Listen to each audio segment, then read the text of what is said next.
Сәлем достар, бүгін сіздермен бірге қуырылған күріш ұнтағынан жасалған лапшаны жасаймыз. Бұл басқа тағамдардан өзгеше жаңа тағамның түрі. Сондай дәмді тағам сіздерге ұнайды деген ойдамын. Видеоны көрмес бұрын каналға жазылып қоңыраушаны басуды ұмытпаңыз.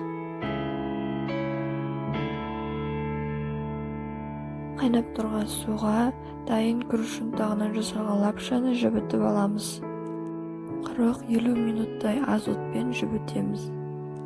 Немесе 6-7 сағат бұрын суға шылап жібітіп алсаңыз да болады. 40-50 минуттай өтті, лапшамыз толықтай жібіді, енді тағамымызға қоса берсек болады. Бұл тағамға тауық етін пайдаланған жөн. Тауық етін үлкен әрі жұқа етіп тураймыз. Бұны бөлектеп ыдысқа салып аламыз. Сосын қара бұрыш ұнтағын, соя тұздығын қосып араластырамыз. Араластырып болған соң 30 минут қалдырамыз. Балдыр көкті таяқшалап тураймыз.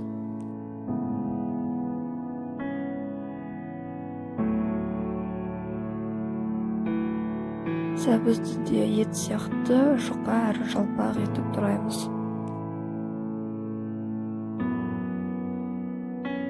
Пиязды да солай тураймыз.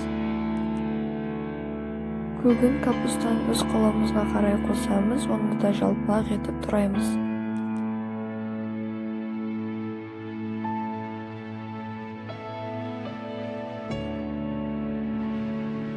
Тағамымызға дәм беру үшін имбир мен сарымсақты ұсақ етіп тураймыз. Міне барлық заттарымыз дайын болды, ал енді бастайық. Қазанға лайықты мөлшерде май құямыз. Майды қыздырып алып, пиязды қуыра бастаймыз.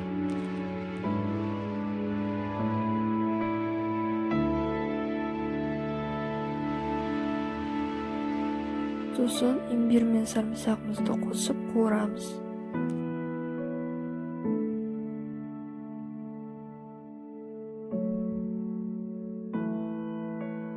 Пияз бен сарымсақты қосып қуырып болған соң, етімізді салып, ет ағарғанша қуыра береміз.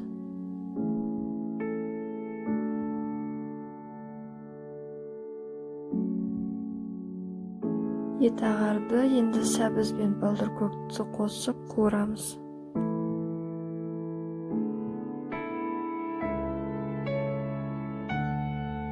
Жалпақ етіп тұрап алған күлгін капустамызды қосамыз. Бәрін қуырып болған соң, кішкене соя тұздығынан, сірке судан, қызыл бұрыш қоймалжығынан және ащы бұрыш қоймалжығын қосасыз.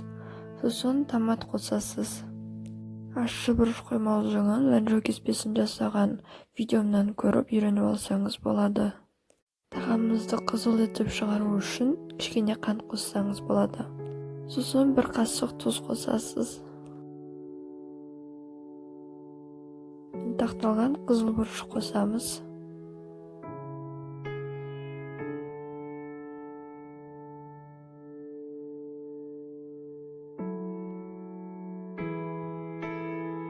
Әбден қуырып болған соң бір шыны су қосасыз.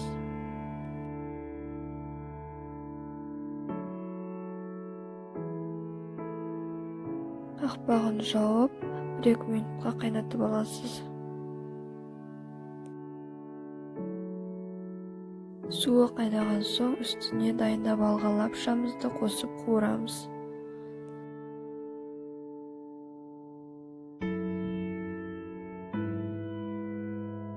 Тағамымыз дайын болды, ал енді ыдысқа салып көрсетейін.